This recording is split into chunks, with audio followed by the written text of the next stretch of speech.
लोकसभा के 3 चरणों का जो मतदान है वो हो चुका है। 4 चरण का जो मतदान है आज होगा।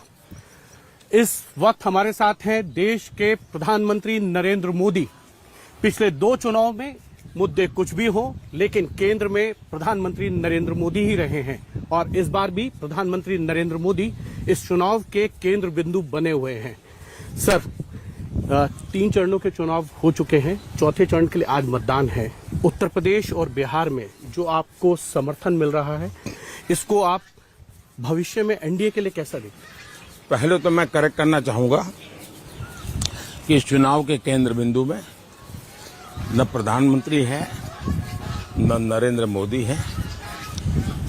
इस चुनाव के केंद्र बिंदु में 140 करोड़ देशवासी हैं और 140 करोड़ देशवासी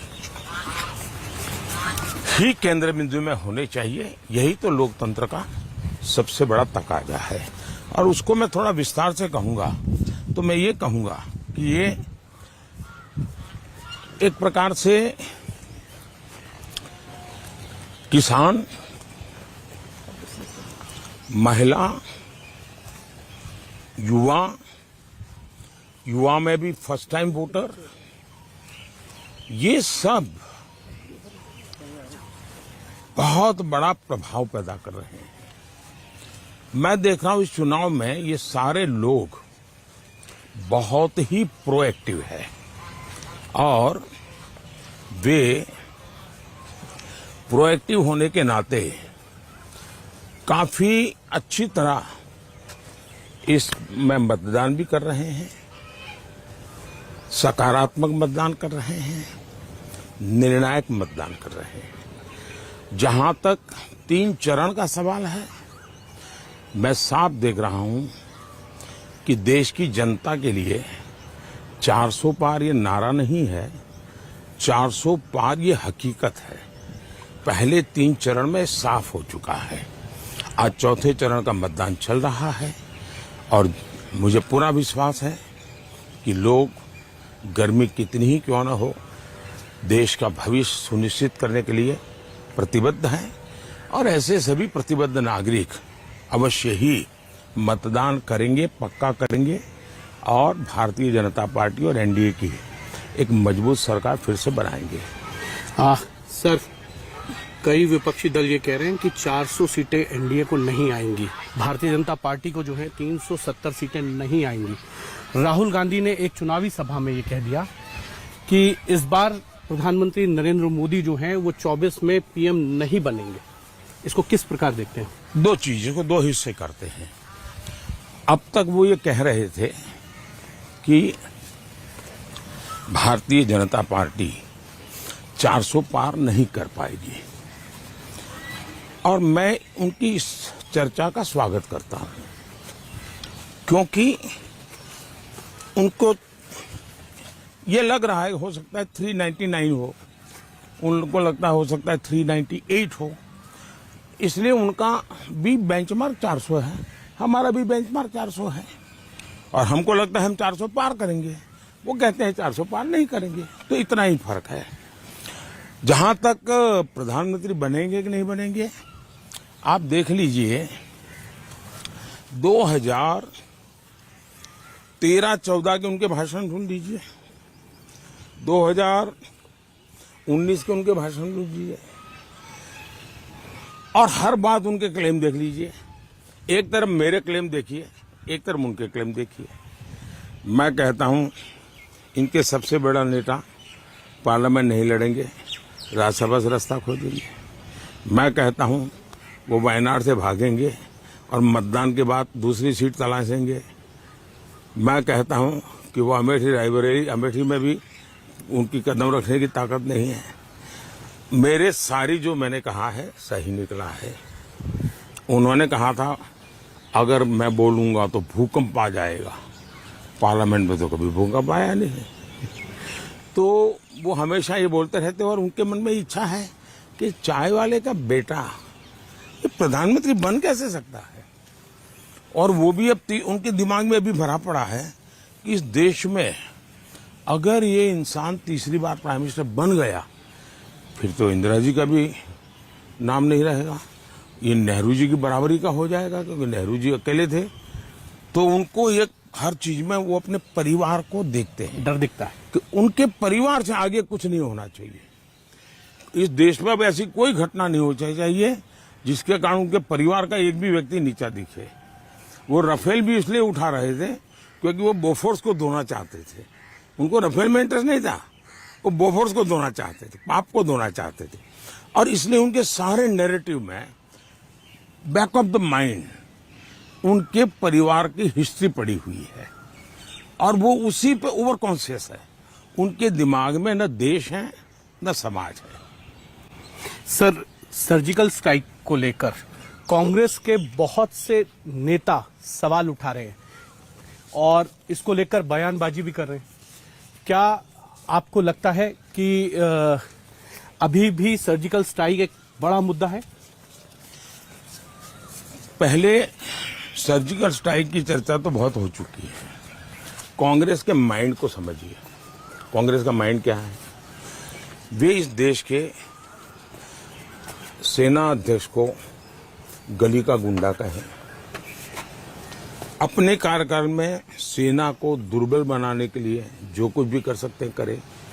मुझे लगता है उनके बैक ऑफ माइंड एक चीज पड़ी हुई है कि 1962 की लड़ाई में जो देश की दुर्दशा हुई और नेहरू जी पर विफलता का जो बहुत बड़ा कलंक लगा, तब से उनके मन में ये है कि आर्मी के कारण ही नेहरू जी बदनाम हो गए, और वो तब से लेकर के आर्मी के प्रति नफरत रखते हैं।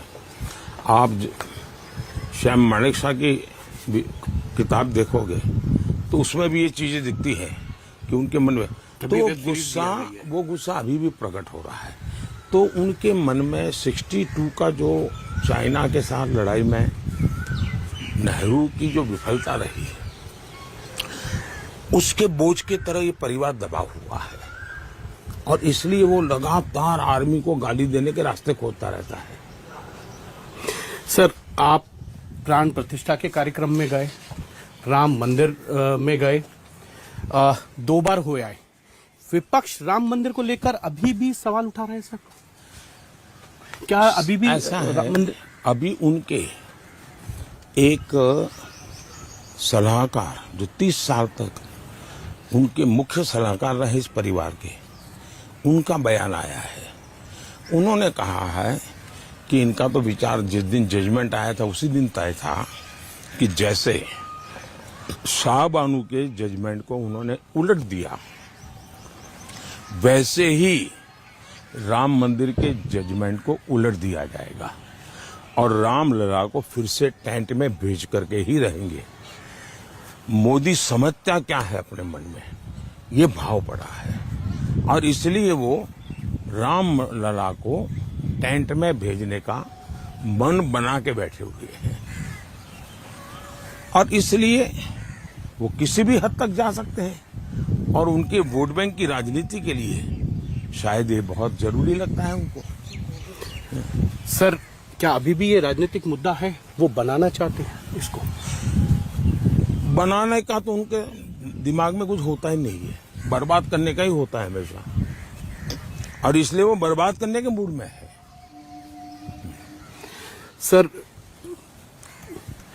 विपक्ष कह रहा है कि आप महंगाई पर, बेरोजगारी पर, नौकरियों पर बोल नहीं रहे हैं, बोलने से बच रहे हैं, बोल रहे तो बहुत कम। मैं बताता हूँ। अब देखिए, महंगाई जब उनकी सरकार थी 2.5 लाख में इनकम टैक्स भरना पड़ता था, आज 7 लाख तक इनकम टैक्स नहीं भरना पड़ता है। मतलब उसके हजारों रुपये इनकम टैक्स जो भरना पड़ता तो वो बच रहे हैं। हम 5 लाख रुपए तक आरोग्य में मुफ्त इलाज करवाते हैं, इसके कारण उसके सर पर बोझ हट गया। सामान्य मानवी को दवाई का खर्चा बहुत होता है। आज जो दवाई बाजार में 100 रुपये में मिलती है वो हम 20 रुपये में देते हैं, 10 रुपये में देते हैं, उसका बोझ कम हो रहा है। 80 करोड़ लोगों को मुफ्त में अनाज मिलता है। और दूसरा, इस देश में महंगाई सबसे ज्यादा आजादी के बाद श्रीमती इंदिरा गांधी के जमाने में थी। तीसरी बात, मैं चाहूंगा कि आप जैसे लोग विद्वान एक काम करे, लाल किले पर से पंडित नेहरू के, श्रीमती गांधी के और राजीव गांधी के लाल किले से भाषण सुन लीजिए। हमारा बयान की जरूरत नहीं। आप हैरान हो जाएंगे, लाल किले पर से पंडित नेहरू ये भाषण कर रहे हैं कि देश में महंगाई बहुत बड़ी है, आप चिंतित हैं, मैं भी चिंतित हूं, लेकिन आपको पता होना चाहिए कि नॉर्थ कोरिया साउथ कोरिया की लड़ाई चल रही है, इसलिए महंगाई बढ़ी है। उस जमाने में तो ग्लोबलाइजेशन था नहीं, नॉर्थ कोरिया साउथ कोरिया की लड़ाई का दुनिया की किसी इकोनॉमी पर प्रभाव नहीं हो सकता था, लेकिन उस समय भी वो बहाना ढूंढते थे। आज तो जहां लड़ाइयां चल रही है वो सीधी सीधी दुनिया में फ्यूअल, फर्टिलाइजर एंड फूड सीधा इंपैक्ट करने वाली लड़ाई का क्षेत्र है। इसके बावजूद भी पेट्रोल का दाम कंट्रोल में रखा हमने, उसके बावजूद भी हमने महंगाई बढ़ने नहीं दी। इन सारी कठिनाइयों के बाद भी हमारा यूरिया, वो भी युद्ध के क्षेत्र में है, दुनिया में यूरिया की बोरा 3,000 रुपये में बिकता है, हिंदुस्तान के किसान को 300 रुपये मिलता है। और इसलिए ये झूठ और नारेबाजी करते रहते हैं। जहां तक रोजगार का सवाल है, जब उनकी सरकार थी तब करीब सैकड़ों में स्टार्टअप्स थे, आज 1.25 लाख 1.5 लाख स्टार्टअप्स हैं और टियर 2 टियर 3 सिटी में भी है। एक स्टार्टअप एवरेज 4-5 नए लोगों को रोजगार देता है। इसको क्या कहेंगे? हमारी मुद्रा योजना, क्योंकि हम चाहते हैं कि देश के नौजवान को, जिसको नौकरी की संभावना है नौकरी मिले, रोजगार की संभावना है रोजगार मिले, स्वरोजगार की संभावना है उसको स्वरोजगार के अवसर मिले।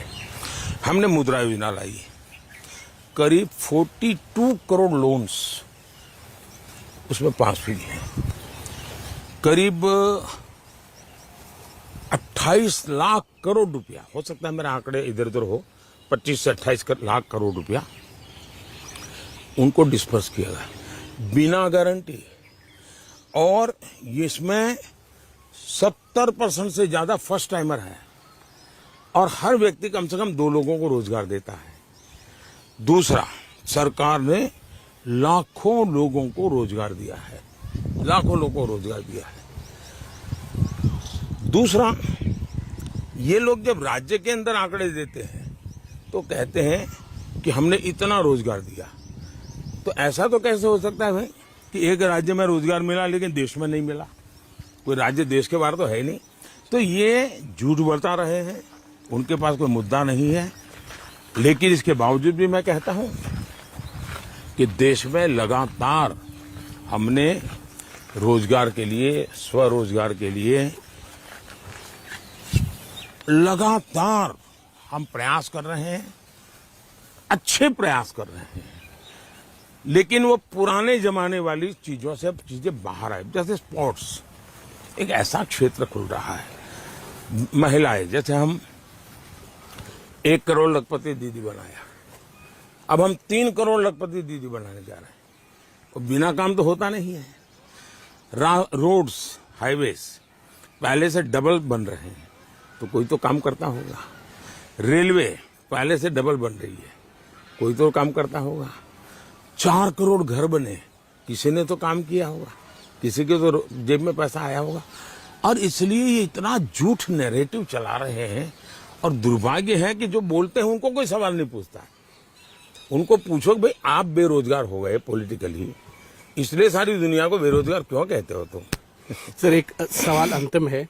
ये कह रहे हैं विपक्ष की 400 सीटें आ जाएंगी तो आप संविधान बदल देंगे, और दूसरी तरफ लालू यादव कह रहे हैं कि मुसलमानों को जो है वो पूरा आरक्षण मिलना चाहिए।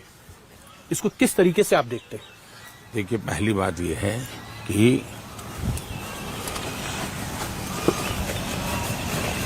19 से 24 हमारे पास 400 सीट थी, 360 के करीब हम जीत करके आए थे। और एनडीए प्लस कहे तो हमारे पास 400 हमेशा रही है। तो सीट आने से संविधान बदल जाते हैं, ये तर्क गलत है। संविधान के साथ धोखा इस परिवार ने किया है। संविधान बनने के बाद सबसे पहले संविधान बदला पंडित नेहरू ने। उन्होंने क्या किया? सबसे पहले पंडित नेहरू ने संविधान संशोधन किया और क्या किया? फ्रीडम ऑफ स्पीच को रिस्ट्रिक्ट किया।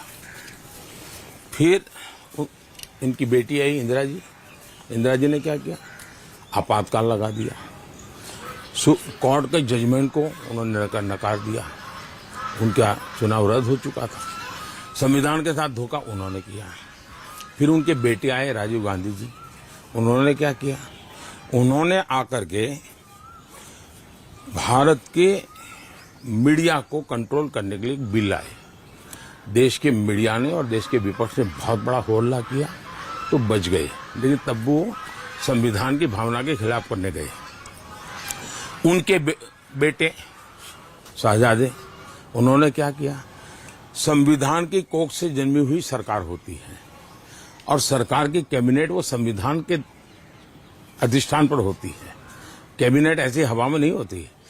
वो कैबिनेट जो निर्णय करे वो संविधान से सुसंगत होता है। उस कैबिनेट के निर्णय किया डॉक्टर मनमोहन सिंह जी के ने। इन्होंने प्रेस कॉन्फ्रेंस बुला करके उस कैबिनेट में जो निर्णय किया गया था उसके लीरे उड़ा दिए। मतलब वो एक कागज नहीं फाड़ रहे थे, भारत के संविधान के टुकड़े कर रहे थे। वो बाबा साहब आम्बेडकर की पीठ में छुरा भोंक रहे थे। वो भारत के संविधान निर्माताओं की भावनाओं को चूर चूर कर रहे थे। परिवार की सभी पीढ़ियों के सभी मुखियाओं ने संविधान के साथ ये बदतमीजी की है। उनको संविधान शब्द बोलना भी उनके मुंह में पाप लगता है। जहां तक भारतीय जनता पार्टी का सवाल है, हमारा कमिटमेंट है, हम SC, ST, OBC धर्म के आधार पर आरक्षण नहीं देंगे, नहीं होने देंगे। भारत के संविधान ने SC, ST, OBC को आरक्षण दिया हुआ है।